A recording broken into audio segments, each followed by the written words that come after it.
বারো বারো তুলতে বারো তুলতে যাও তুলতে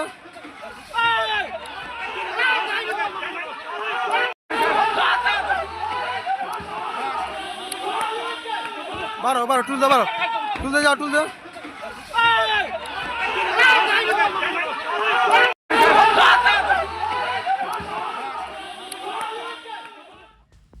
দেখলেন ছবিটা? এবার একটা প্রশ্ন করি, আচ্ছা যাহা তৃণমূল তাহাই বিজেপি? না মানে রাতারাতি ওই জার্সি বদলে ফেলা তৎকাল বিজেপির কথা আমি বলছি না, আপনাদের ছবিটা দেখিয়েছি, ছবিটা দেখেছেন, ফলে আমাকে আর আলাদা করে এই ছবির বর্ণনা দিতে হবে না, আপনার মুখ দিয়েই বেরোবে একই মুদ্রার এপিঠ আর ওপিঠ। দেখুন আরো একবার ছবিটা। বারো বারো তুলতে বারো তুলতে যাও তুলতে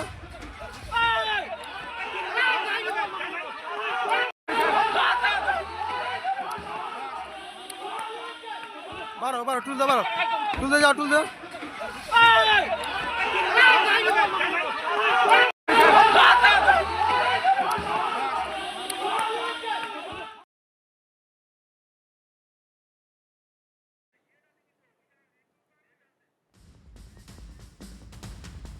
ছবিটা দেখালাম আপনাদের, এরকম বেশ কিছু ছবি আপনাদের সামনে তুলে ধরবো, একটার পর এক সেই ছবি দেখলে বুঝতে পারবেন যে কি হচ্ছে। এই মুহূর্তে একটা ছবি দেখাচ্ছি আপনাদের, আরো একবার বারবার ছবিটা দেখাচ্ছি। বিধায়ক দেখুন একটা বক্তব্য শোনাই, এবার শুনুন। 2.5 লাখ টাকা আমাদের মেরে দিল আর কি। কে মেরেছে কে? প্রধান লোক অঞ্চল নিয়েছে, সই সাক্ষাৎ প্রধান দিয়ে দিচ্ছে, সব করেছে, কাগজের লিখা পড়ি সব করে নিয়ে আমার হাতে সই সাক্ষাৎ নিয়ে 3 দিন পরে আমাকে কাগজ ঢুকিয়ে দিচ্ছে। আমার 2.5 লাখ টাকা এসেছিল, 96 নম্বরের পরে আমার এসেছিল, আমাকে দিল না, বলা তুমি পাবেনি, তোমার ছেলে পাবে। এবার ঘটনাটা আপনাদের একটু বলি, জনরোষ থেকে বাঁচাতে প্রধানকে নিয়ে পুলিশ দৌড় দিচ্ছে। মীর সুরাজ পশ্চিম মেদিনীপুর সাবরা গ্রাম পঞ্চায়েতের প্রধান, দাঁতনের সাবরা গ্রাম পঞ্চায়েত, সেখানে পুলিশ সময় না পৌঁছলে একটি মারও বাইরে পড়তো না, কেউ পেটানি খাচ্ছেন, কেউ পচা ডিম। বদলের বাংলায় গত 2-3 মাসে এমন ছবি কিন্তু প্রায় দেখা গিয়েছে। জনরোষের ভয়ে প্রধানরা পঞ্চায়েতেই যাচ্ছেন না। পঞ্চায়েত মন্ত্রী মানে ঘোষবাবু, দিলীপ ঘোষ, তিনি কত কড়া হুঁশিয়ারি দিয়েছেন মনে আছে আপনাদের? তারপরেও কেন প্রধানরা পঞ্চায়েতে পা রাখছেন না বুঝতে পারছেন তো? কৃতকর্মের ভয়, নানাবিধ ভয়। এবার আপনাদের যে ছবিটা দেখাবো তা সেটাও ওই বদলের বাংলারই ছবি। চক্ষুকর্ণের ওই বিবাদ ভঞ্জন ঘটাতে চোখ কচলাতে হবে। বিজেপি বিধায়ককে অস্বস্তিতে ফেললেন তারই দলের কর্মীরা, বিজেপির দলীয় কার্যালয়ে নয় কিন্তু, একদম প্রকাশ্যে মাঝ রাস্তায় বিধায়কের গাড়ি আটকে কর্মীরা প্রশ্ন করলেন কেন মদ্যপ অবস্থায় রয়েছেন। সে ছবি ভাইরাল।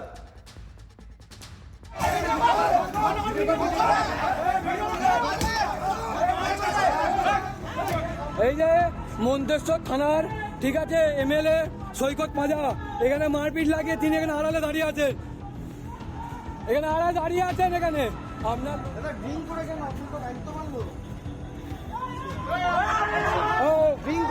না দাদা, আপনি ড্রিঙ্ক করলেন, আপনি তো এখানকার এমএলএ, আপনার নিরাপদ। দাদা দাদা শুনুন, আমি একটা কথা বলছি। আচ্ছা আচ্ছা একদম দাদা, তোমাদের আমরা জিতিয়ে নিচ্ছি গো। হ্যাঁ তোমরা মার খাচ্ছ, আমরা মার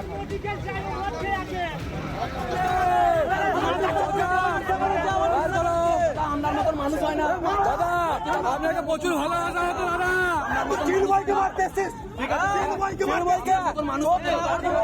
চোখ গুলো দাদা দাদা না না না, কেউ ভাঙবে না, কেউ ভাঙবে না।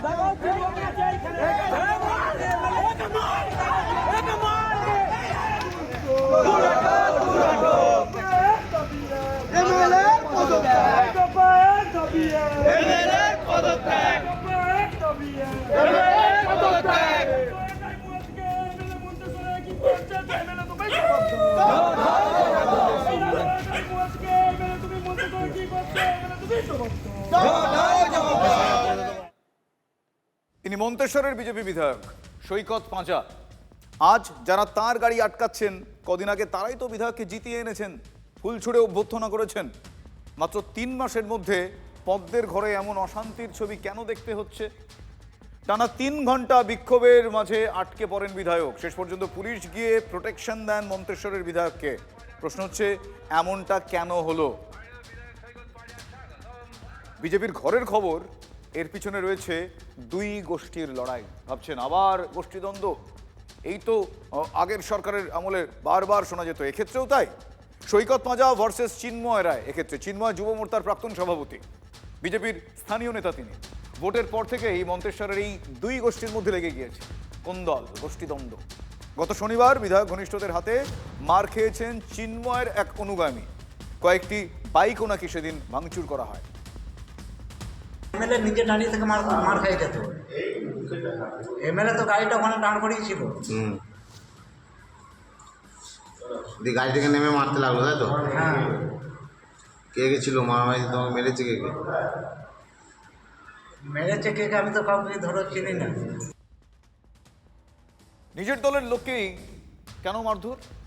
মন্তেশ্বরের বিধায়ক কোনো কথাই কিন্তু বলতে চাননি। ফোনে পেয়েছিলাম চিন্ময়কে, যুব মোর্চার প্রাক্তন সভাপতি। তিনি দাবি করছেন যে বিজেপির তৃণমূলীকরণ করছেন এই মন্তেশ্বরের বিধায়ক, তার জেরেই নাকি সংঘাত। কথা শুনলেই বুঝতে পারবেন বিজেপিতে এখন আদি নব্যের একটা লড়াই বেঁধে গিয়েছে। বিজেপির রাজ্য সভাপতি শ্রমিক ভট্টাচার্য তো যত অশান্তি গণ্ডগোলের দায় ওই তৎকাল বিজেপির ঘাড়েই চাপিয়ে দিয়েছেন। চিন্ময়ের দাবিও কিন্তু তাই, মিলে যাচ্ছে এই দাবি। অনুরণন, আদিরাই নাকি কোণঠাসা হয়ে পড়ছেন। মানে স্বয়ংসেবক এবং কর্মীদেরকে নৃশংসভাবে মারা হয়েছে, তার ভিডিও ফুটেজ সবই আমাদের কাছে আছে। বিধায়কের লোকজন এবং তাৎক্ষণিক যারা বিজেপি, সেই লোকজন দুষ্কৃতীদের নিয়ে আমাদের 9 জন কর্মীকে ব্যাপক মারধর করা হয়, ব্যাপকভাবে মারধর করা হয়। এবং হচ্ছে গিয়ে তার ইনজুরি রিপোর্টও আছে, হাসপাতালে তারা ট্রিটমেন্ট করে ফের থানায় অভিযোগ জানাতে গেলে তখন এমএলএ হচ্ছে আমাদের বাধা দেয় এবং এমএলএ নিজে মদ্য অবস্থায় এসে হচ্ছে গিয়ে বাধা দেওয়ার চেষ্টা করে। বিধায়কের মদতই হচ্ছে, বিধায়ক চাইছে যে সব ইয়েসম্যান তৈরি করতে প্রত্যেকটা বুথে, প্রত্যেকটা মন্ডলে যারা ওর সাথে তৃণমূলে ওর সাথে ছিল, যারা ওকে ভোটে জিতিয়েছে পুরনো বিজেপি নেতৃত্ব, তাদেরকে পুরো অস্বীকার করে নিজের মনের মতন লোক নিয়োগ করছে বিভিন্ন পদে। ঠিক আছে, ও চাইছে না যে হচ্ছে গিয়ে বিজেপিটা পুরো তৃণমূলীকরণ করার চেষ্টা করছে। ডিবি অফিস, সেখানে গাড়ি ভাঙচুর হয়েছে। পুরো তাৎক্ষণিক যারা বিজেপি রাতারাতি হচ্ছে গিয়ে বিজেপি হয়েছে, তৃণমূল দুষ্কৃতী নামে পরিচিত, তারাই এই ঘটনাটা ঘটিয়েছে। শুনলেন? এবার আপনাদের একটা ছবি দেখাবো। সেই ছবি দেখলে আপনাদের মুখ থেকে বেরিয়ে আসবে একটা কথা, বলবেন এ তো মুদ্রার এপিট আর ওপিট। আমি পিসিআরকে বলবো আপনার ছবিটা চালাতে, যেটা ভাইরাল হয়েছে।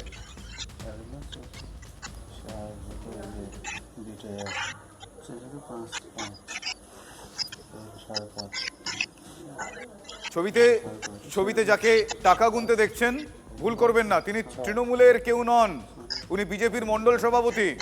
কোচবিহারের নাটাবাড়ি বিধানসভার 5 নম্বর মন্ডল সভাপতি, ওনার নাম মনোরঞ্জন বর্মন। এই ভিডিও সত্য মিথ্যা TV9 বাংলা যাচাই করেনি। মন্ডল সভাপতি মনোরঞ্জন বর্মনও তিনি দাবি করেননি ফেক ভিডিও, এআই দিয়ে বানানো এইসব। তবে মনোরঞ্জনের দলের লোকজন মানে বিজেপির নেতাকর্মীরাই অভিযোগ করছেন যে মনোরঞ্জন তোলাবাজ। তিনি নাকি কাটমানির টাকা গুনছেন, প্রচুর কাটমানি তুলেছেন, চাকরি দেওয়ার নামেও টাকা তুলেছেন এই মনোরঞ্জন। তার দলের লোকজনই বলছেন মনোরঞ্জন এখনো পর্যন্ত এই ভিডিওকে ফেক, এআই নির্মিত এসব বলেননি।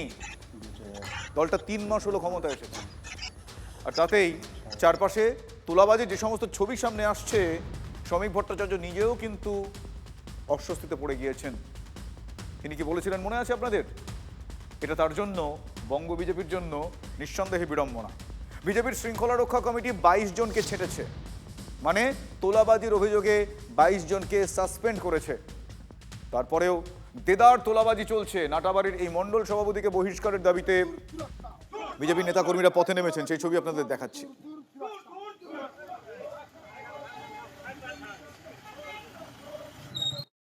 মাননীয় রাজ্য সভাপতি এবং মাননীয় মুখ্যমন্ত্রী যে 4 তারিখে আমরা এলাম, নতুন সরকার এলো, তার পরদিন থেকেই বা সেই দিন থেকেই তারা বলছেন যে তৃণমূল যা যা করে গেছে, তোলাবাজি, সিন্ডিকেট, দাদাগিরি, এগুলো করা যাবে না। এবং যারা 4 তারিখে হয়ে গেছেন, মানে রাতারাতি যারা টিএমসি ছেড়ে বিজেপি হয়ে গেছেন, এখানে সব রং লাগিয়ে জয় শ্রীরাম পতাকা নিয়ে, তাদেরকেও কিন্তু ছাড়া হবে না। এই তোলাবাজি এটা শুধুমাত্র আপনি একটা জায়গা বলছেন কেন, ভারতীয় জনতা পার্টির মধ্যে তোলাবাজি এতটাই বেড়েছে যে শ্রমিক ভট্টাচার্য থেকে শুরু করে তাদের জিতেন্দ্র তেওয়ারি থেকে শুরু করে একাধিক তাদের শীর্ষ নেতা নেত্রীকে তাদের তো তোলাবাজি নিয়ে সাবধান করতে হচ্ছে। একটা 2 মাসের সরকার, তাতে নেতাদের কাছে মূল চিন্তার বিষয় হয়ে গেছে তোলাবাজি। ওদের প্রণামীর টাকা মেরে দিয়েছে। বিভিন্ন ওই নিত্যানন্দ প্রভুর যে আশ্রম পানিহাটি, তার প্রণামী বাস্ক বাড়িতে নিয়ে যাচ্ছে। বিজেপি পার্টি মানে দুর্নীতির সঙ্গে ওতপ্রোতভাবে জড়িত। আজকে কুচবিহারের লোক ধরা পড়েছে, আপনি পাড়ায় পাড়ায় খোঁজ নিন না, কারা তারা টাকা তুলছে, তোলাবাজি কারা করছে, কারা প্রমোটারের থেকে টাকা তুলছে, কারা বিভিন্ন জায়গায় লোকের থেকে টাকা তুলছে। এই 3 মাসের সরকার ব্যতিব্যস্ত হয়ে গেল দুর্নীতির জন্য, আর ওরা বলেছিল 0 টলারেন্স। দেখুন, ভাবের ঘরে চুরি করার আগে নিজেদের আয়নায় মুখটা দেখার দরকার ছিল। যে কেউ, সে দলের হোক দলের বাইরের হোক, 4টে হেল্পলাইন নাম্বার দেওয়া আছে। সিন্ডিকেট যে চালাচ্ছে, ঘুষ নিচ্ছে, ইলিগাল টোল ট্যাক্স চালাচ্ছে, সেই বিষয়ে কোনো কিছু জানতে পারলে আমাদের অবশ্যই জানান এবং আমরা ইমিডিয়েটলি স্টেপ নেব। বিজেপি 4টে হেল্পলাইন নাম্বার দিয়েছে ঠিকই, কিন্তু কজনের কাছে সেই হেল্পলাইন নাম্বার আছে আপনি জানেন? কেউ, সে যে দলেরই হোক, কিংবা পাড়ার মাস্তান, তোলাবাজি করতে হলে কোন নম্বরে অভিযোগ করবেন? আমার কাছে তা নেই। আপনি রেখেছেন? তোলাবাজরা কি সেই সুযোগটা নিয়ে ফেলছে? দেখুন, এইটা একটা ঘটনা। তোলাবাজদের সামলাতে শ্রমিক ভট্টাচার্যরা হিমশিম খাচ্ছেন। শ্রমিক ভট্টাচার্য নিজেই বলেছেন যে এক্সটর্শন আটকানো যায়নি, একটা বিচ্যুতি আছে। দিলীপ ঘোষ বলেছেন কোনো কড়া চোখেই এখন কাজ হচ্ছে না। এই ছবিগুলো অন্ততপক্ষে তাই বলছে। 2 দিন আগেই তারকেশ্বরে তৃণমূলের প্রাক্তন কাউন্সিলরের অফিস ভেঙে চুরে দিয়ে এসেছেন বিজেপির 2 কর্মী। তৃণমূলের ওই প্রাক্তন কাউন্সিলর উত্তম ভান্ডারী জীবন বীমা কোম্পানির এজেন্ট, তিনি এই কাজ করতেন। অভিযোগ, তার কাছে লক্ষাধিক টাকা দাবি করেছিলেন বিজেপির ওই কর্মী, না পেয়ে ওই তৃণমূল নেতার অফিস ভেঙে চুরে লণ্ডভণ্ড করে দিয়ে এসেছেন। তৃণমূলের ওই প্রাক্তন কাউন্সিলর যে কোনো কারণেই হোক থানায় অভিযোগ করেননি। আজ তারকেশ্বরের বিজেপি বিধায়ক সন্তু পান, তিনি নিজে দাঁড়িয়ে থেকে ওই তৃণমূল নেতাকে দিয়ে পুলিশের কাছে অভিযোগ করালেন। বিজেপি হলেও রেয়াত নয়, এটা বিধায়ক বললেন। আপনাদের উল্টি পড়েছেন মানে একটাই রং, ক্রিমিনাল ভার্সেস পুলিশ। ক্রিমিনাল যারা ভেঙেছে তারা ক্রিমিনাল। অ্যাটেম্প টু মার্ডার, মানে ওকে মেরেছে, রক্ত বেরিয়েছে, ছবি পাবেন, আমি দেখলাম, ভয়াবহ ছবি। এত বড় শ্রাবণী মেলা চলছে, সেখানে এসে একজন ব্যবসাদারকে টাকা চাইবে, টাকা না দিলে ফেলে মারবে। ওনার দোষ থাকতে পারে, ভুল থাকতে পারে, আপনাদের দ্বারস্থ হওয়ার কথা ছিল, আপনাদের কাছে কমপ্লেন করে এসে ভাঙচুর করেছে। 2টো নাম উঠে আসছে, একটা মামতু মিস্ত্রি, কি ওর ভালো নাম, সুব্রত মিস্ত্রি, আরেকজন কি ছিল, সন্তু পাখিরা, উনি কমপ্লেন নিচ্ছেন। আমি সত্যি কথা বলছি, আমি আইনের ভরসা রেখে বলছি, আপনি 4 ঘন্টা থেকে 5 ঘন্টার মধ্যে ইনভেস্টিগেশন কমপ্লিট করে যারা দোষী অ্যারেস্ট করুন।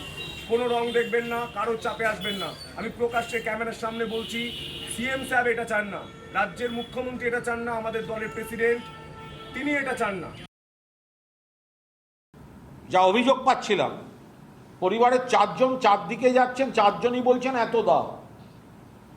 গোটা রাজ্যে একাংশের বিজেপি, নিশ্চয়ই সবাই নন, যেভাবে তোলাবাজি করছেন, আরে তৃণমূলকে বলছে মামলা দিয়ে দেবো, মিথ্যা মামলা দিয়ে দেবো, আগে এত টাকা চাই। আর তৃণমূলের যে কয়েকজন তোলাবাজিতে নাম করেছিল তাদের কাছ থেকে আবার তোলা তুলছে, মানে ডবল ডেকার তোলাবাজ।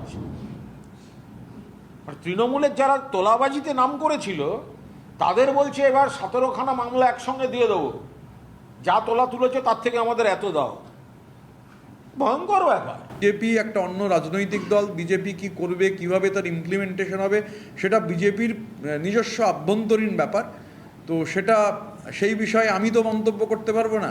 কিন্তু নিচের তলায় যেটা হচ্ছে, বিশেষ করে এই জরিমানা ধার্য করবার ক্ষেত্রে বিজেপির লোকাল স্তরের বেশ কিছু নেতারা যে ভূমিকা পালন করছেন, তো আমরা সেই সম্পর্কে আমরা অ্যাসেম্বলি ওয়াইজ, আমরা গতকালও মাননীয় মুখ্যমন্ত্রীকে বলেছি, উনি অ্যাসেম্বলি ধরে আমরা সেই তালিকা, যে বিধানসভা ভিত্তিক কারা এই ধরনের জরিমানা ধার্য করছেন, কারা তোলাবাজি করছেন, আমাদের কাছে যতটুকু তথ্য আছে আমরা রাজ্য প্রশাসনের প্রধানের কাছে ডেফিনেটলি সেটা দিয়ে দেবো। ওই যে আপনাদের বলছিলাম, বিজেপিতে এখন পুরনোরাই কোণঠাসা। মিটিং মিছিলে দলের পুরনো কর্মীদের ব্রাত্য রাখার অভিযোগ উঠছে। প্রতিবাদ জানাতে গিয়ে দুপক্ষের তুমুল বচসা। বসিরহাটে শাকচূড়ায় বিজেপির এই ঘরের দ্বন্দ্বে বুথ সভাপতি সহ 4 জন আহত হয়েছেন। অভিযোগ, এলাকার বিজেপি বুথ সভাপতি মিটিং মিছিলে দলের পুরনো কর্মীদের ডাকছেন না। এমনকি দলের খরচের জন্য পাওয়া টাকাও খরচ করেননি বুথ সভাপতি। রবিবার দলীয় বৈঠক, বিজেপির পুরনো কর্মীরা প্রতিবাদ জানাতে গেলে বুথ সভাপতি এবং অনুগামীরা তারা হামলা চালায় বলে অভিযোগ উঠছে। এই দুপক্ষের হাতাহাতিতে 4 জন আহত হয়েছেন। ইতিমধ্যেই বসিরহাট থানার পুলিশ এ ঘটনা তদন্ত শুরু করেছে। 68 নম্বর বুথে মিটিং ছিল, বুথ সভাপতি ডেকেছে মণ্ডল সভাপতির নির্দেশে। তো আমরা যারা বিজেপির এবারে ঝুঁকি নিয়ে জীবনের, যারা 15 বছর পর রং করা সমস্ত কাজ করেছি তাদের বাদ, আমি বলেছি তোমার আজকে বলতে হবে যে আমাদের কেন মিটিংয়ে ডাকা হলো। এই নিয়ে বুথ সভাপতি যে তমাল, সে চলে আসে। পরে আমার জামাটামা ধরে যেটুকু হয় হলো, সুবীরের উপরে তমাল পিছন দিক দিয়ে ঘুষি মারে, প্রচণ্ড জোরে সুবীর পড়ে যায়। তারপর ওর গলা চেপে ধরে 40-45 সেকেন্ড। সুবীরের প্রচুর উহত, সুবীরের ভাইরও সেম করেছে, জামাটামা ছিঁড়ে দিয়েছে।